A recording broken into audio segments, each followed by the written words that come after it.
Mas mabilis na serbisyo para sa mga Pilipino. Yan ang layunin ng administrasyon ni Pangulong Ferdinand R. Marcos Jr.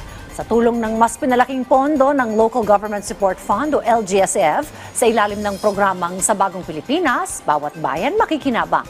Mas mabilis nang matutugunan ng mga lungsod at municipalities ang mga pangailangan ng mamamayan sa kanilang komunidad. Kaya naman laking pasalamat ng mga local government officials sa programang ito ng gobyerno. Panoorin po natin ito.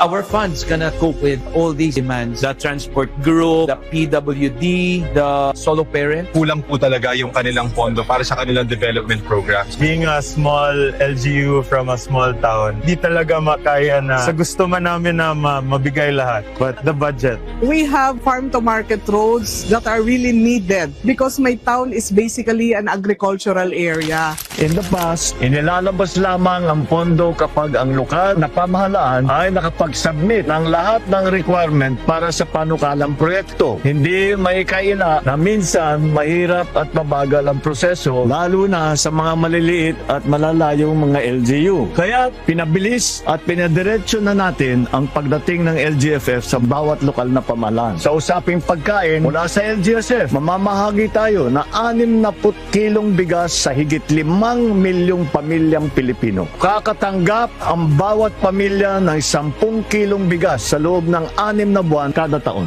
Popondohin din natin ang pagtatayo ng mga ospital, sisikapin na magdagdag ng mga medical equipment upang maging mas abot kamay ang serbisyong medikal. Inaasahan nating mababawasan ang pag-aalala ng mga Pilipino sa kanilang kalusugan. Susuportahin din natin ang pagsasagawa ng farm-to-market road at local road network at patuloy din natin isinasaayon sa mga water supply system at electrification project.